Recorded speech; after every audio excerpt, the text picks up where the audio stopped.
ইঁদুর নাকি নিজেকে সিংহের মতো ভাবে। আজকে বিএনপির অবস্থা দেখে মনে হচ্ছে তারা ক্ষমতার মসনদে বসার পর জনগণকে তারা ইঁদুর আর নিজেদেরকে সিংহের মতো ভাবছে। আমরা পরিষ্কার ভাষায় বলি, জনগণকে সম্মান করতে শিখো। গণভোটের যে রায়, বাংলাদেশে এটি চতুর্থ গণভোট আজকের আলোচনায় এসেছে। বাংলাদেশের তো নয়, বিশ্ব ইতিহাসে রেফারেন্ডাম এবং গণভোটকে এইভাবে উপেক্ষা করার কোনো দৃষ্টান্ত এবং নজির নাই। এই নতুন নজির সাব্যস্ত করে, নতুন নজির স্থাপন করে নিজেদেরকে ইতিহাসের আস্থা করে নিক্ষেপ করবেন না। শহীদ জিয়াউর রহমান, বেগম খালেদা জিয়ার, বিএনপির প্রতি আমাদের এটা সর্বশেষ শুভকামনা। বর্তমান সরকারকে একটা ভূতে ধরেছে, এটা হলো শেখ হাসিনার ভূত। যেই ভূত শেখ হাসিনাকে ধরেছিল, শেখ হাসিনা বিতাড়িত হওয়ার পর থেকে সেই ভূত এখন বর্তমান বিএনপির ঘাড়ে সওয়ার হয়েছে। ভূতটা হলো জনগণকে অপমান করার ভূত। শেখ হাসিনার 15 বছরের শাসনামলকে যদি খুব সংক্ষেপে বর্ণনা করা হয়, তাহলে সেটা ছিল এদেশের জনগণকে নিয়ে উপহাস করা, জনগণকে যখন তখন যেভাবে ইচ্ছা সেভাবে অপমান করা। শেখ হাসিনা বাংলাদেশের মানুষকে শুনিয়েছিল নতুন এক গণতন্ত্রের সংজ্ঞা, উন্নয়নের গণতন্ত্র। জনগণের মতামত লাগবে না, তিনি পদ্মা সেতু আর মেট্রো রেল দিয়ে গণতন্ত্র বাস্তবায়ন করেছিলেন। এভাবে সর্বশেষ শেখ হাসিনার পতনের কফিনে সর্বশেষ যে ব্রেকটা ঠুকেছিল, সেটাও ছিল জনগণকে অপমান করার এক ভয়াবহ বিভৎস দৃষ্টান্ত। বলেছিল বাংলাদেশের 4 কোটি ছাত্র জনতাকে রাজাকারের নাতিপুতি। ভুলে যাওয়ার কথা নয়, আমার দেশের আত্মমর্যাদা সম্পন্ন 4 কোটি ছাত্র জনতা সেদিন রাতের অন্ধকারে বেরিয়ে এসে বলেছিল, আমি কে, তুমি কে। এত তাড়াতাড়ি ভুলে গেলেন জনগণকে অপমান করার পরিণাম। সেই শেখ হাসিনার জনগণকে অপমান করার ভূত এসে সওয়ার হয়েছে এখন বিএনপির কাঁধে। এই জন্য বিএনপির পক্ষ থেকে একবার জনগণের সার্বভৌমত্বের প্যারালাল এনে দাঁড় করানো হয় তাদের 2/3 সংসদের এই সার্বভৌমত্বকে। এখানে সংসদে দাঁড়িয়ে গোটা জাতিকে মূর্খ সাব্যস্ত করা হয়। বলেন নাই উনি যে এদেশের জনগণ তারা যে গণভোটে ভোট দিয়েছে, না বুঝে ভোট দিয়েছে। গোটা দেশের জনগণকে মূর্খ সাব্যস্ত করেন, এরপরে উনি মাস্টার সাজেন এই মূর্খ জনগণকে বোঝানোর জন্য। উনি মাস্টার সেজে এদেশের সংসদের 300 সদস্যকে আর এই 300 সদস্য যারা গোটা দেশের জনগণের প্রতিনিধিত্ব করে তাদেরকে সংবিধান পড়ান মাস্টার সেজে। দাম্ভিকতার একটা সীমা থাকা উচিত। আপনারা জনগণকে অপমান করছেন। এই ভূত আসলে আপনাদের ঘাড়ের নতুন ভূত না, এটা শেখ হাসিনার ঘাড়ে সওয়ার হওয়া সেই পুরাতন ভূত আপনাদের কাঁধে এসেছে।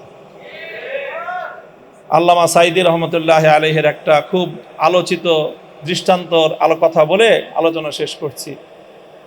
ওই যে একটা আপনার বন্টনের গল্প শুনিয়েছিলেন না, যে সিংহ, গাধা আর শৃগাল মিলে একটা শিকার করেছে।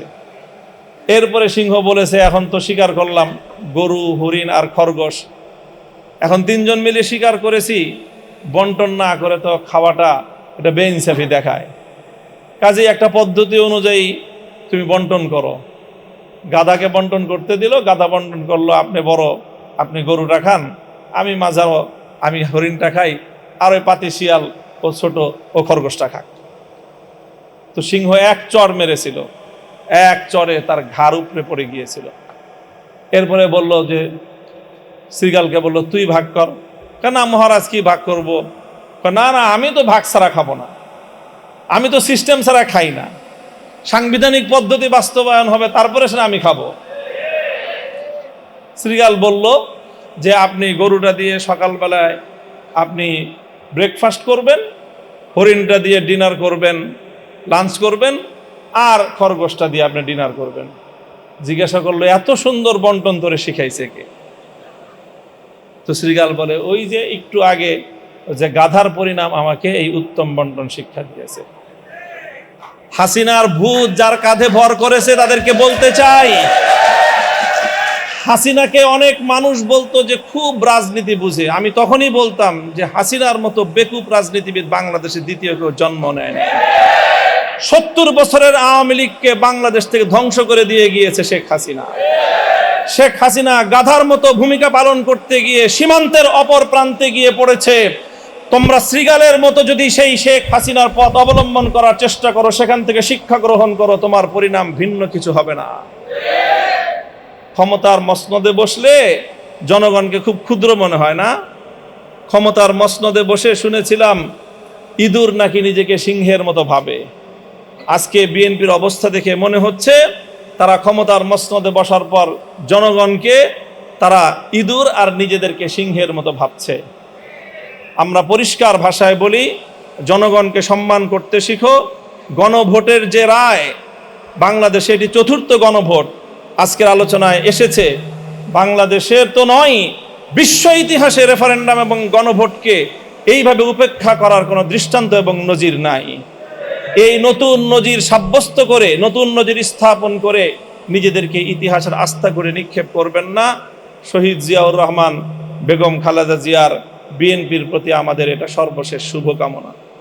এরপরও যদি আমাদের আর কিছু বলতে হয়, আন্দোলনের মাঠে কথা হবে, রাজপথে আমরা তোমাদেরকে মোকাবেলা করব ইনশাআল্লাহ। আপনাদের সকলকে অসংখ্য ধন্যবাদ। এবং 11 দলীয় ঐক্য যে অব্যাহত এই গণভোটের রায় কার্যকর করার জন্য যা যা করতে হয় তাই করবে ইনশাআল্লাহ। 11 দলীয় ঐক্যের শরিক দল বাংলাদেশ খেলাফত মজলিস ইতিমধ্যে আগামী 24শে এপ্রিল সোহরাওয়ার্দী উদ্যানে গণসমাবেশের ডাক দিয়েছে। এভাবে পর্যায়ক্রমে আমরা ইনশাআল্লাহ এই গণভোটের রায় কার্যকর করেই ঘরে ফিরব। সকলকে সেই আন্দোলনের পথে থাকার উদাত্ত আহ্বান জানিয়ে বক্তব্য শেষ করছি। আসসালামু আলাইকুম ওয়া রাহমাতুল্লাহ। 11 দলীয় জোট আয়োজিত আজকের এই জাতীয় সেমিনারের সম্মানিত সভাপতি, প্রধান অতিথি, আলোচকবৃন্দ, সাংবাদিক বন্ধুরা, সুধীমণ্ডলী, আসসালামু আলাইকুম ওয়া রাহমাতুল্লাহি ওয়া বারাকাতুহু।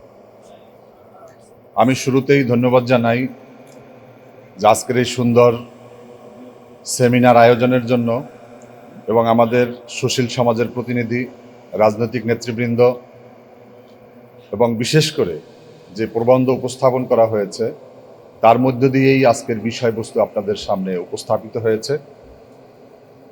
আজকে এই যে সংকট, আজকে আমাদের বিক্ষোভ, বিভিন্ন কর্মসূচি, রাজপথ গরমের যেই উদ্যোগ, এর জন্য অন্যতম দায়ী হচ্ছে ডাক্তার ইউনূস। কারণ হচ্ছে তিনি বিশ্বাস ভঙ্গ করেছেন।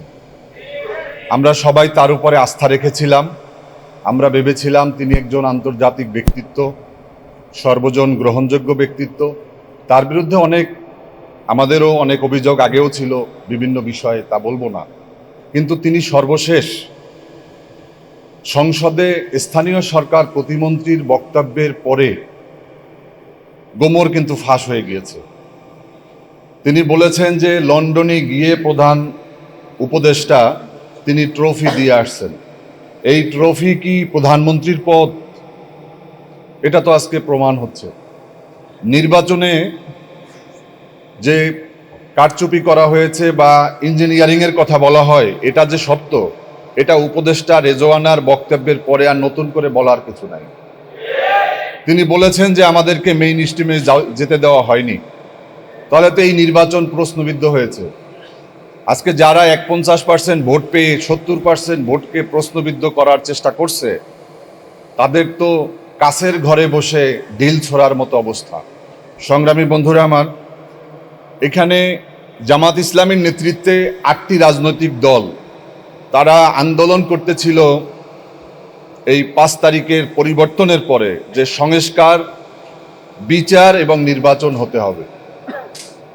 সংস্কার প্রশ্নে যে কি হয়েছে তা তো আপনারা দেখছেন, যে আজকে গণভোটের পরেও, গণভোট বিজয়ী হওয়ার পরেও তারা তা মানছে না। বিএনপি বিশ্বাস ভঙ্গ করেছে, বিএনপিও। আমরা জাতীয় ঐক্যমত্য কমিশনে সেদিন হয়তো আমি একটু বিপরীত জায়গাতে ছিলাম, কিন্তু ওইখানে যেই সমস্ত বক্তব্য উপস্থাপনা হতো, বিষয় অবতারণা হতো, এই সালাউদ্দিন সাহেবের মুখের দিকে তাকিয়েই কিন্তু এগুলো অনেকটা নির্ভর হতো।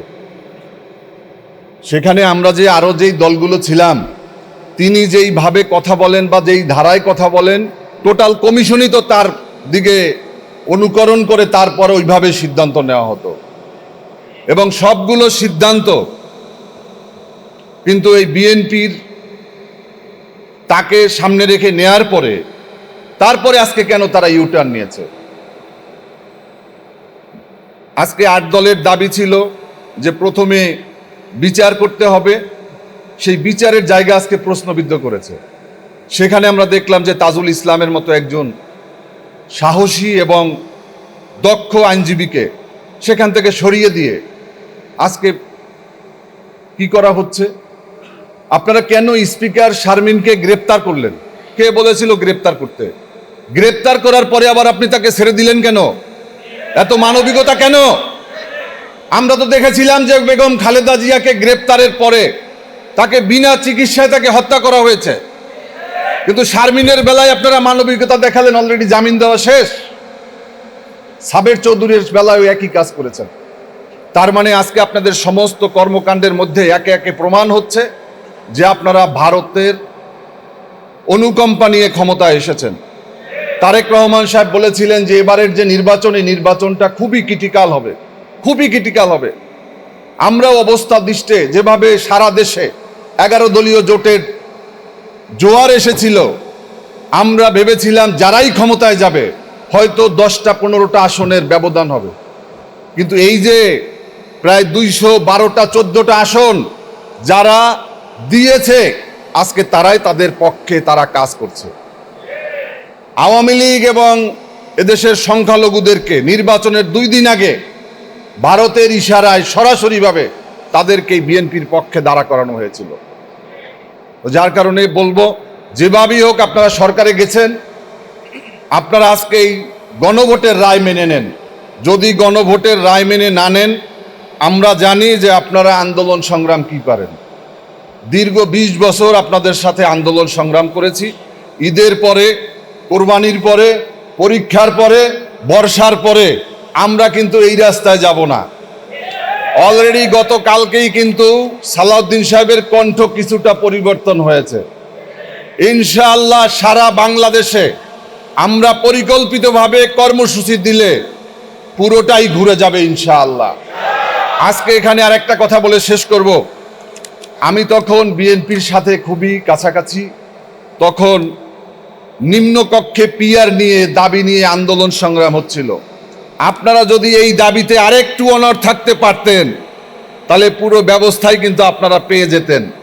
কিন্তু তখন আমরাও আতঙ্কে ছিলাম যে আপনাদের আন্দোলন বোধহয় যেভাবে চলছে এটার একটা পূর্ণতা পাবে, বা অথবা নির্বাচন এই অন্তর্বর্তীকালীন সরকার আপনাদের দাবিকে মেনে নিতে তারা বাধ্য হবে। কিন্তু সেখান থেকে একটু ডিলে হওয়ার কারণে সেখানে কিন্তু নিম্নকক্ষের পিআর আর আমরা পাই নাই। যেই উচ্চকক্ষের পিআরে গণভোটে পাশ হওয়ার কথা, তাও আজকে তারা কিন্তু করতে চাচ্ছে না। যার কারণে আমাদের পুরো প্যাকেজ গণভোটের রায় বাস্তবায়ন ছাড়া আমাদের এখন দ্বিতীয় কোনো দাবি নেই। একটাই দাবি যে গণভোটের রায় বাস্তবায়ন করতে হবে। আমরা আজকে আমাদের বুদ্ধিজীবী, আমাদের বিভিন্ন পেশার মানুষের সামনে আমরা আজকে অঙ্গীকার করছি যে আমরা এই গণভোটের রায় বাস্তবায়ন ছাড়া আমরা রাজপথ ছাড়ব না। সবাইকে ধন্যবাদ। বাংলাদেশ জিন্দাবাদ, বাংলাদেশ লেবার পার্টি জিন্দাবাদ, 11 দলীয় জোট জিন্দাবাদ।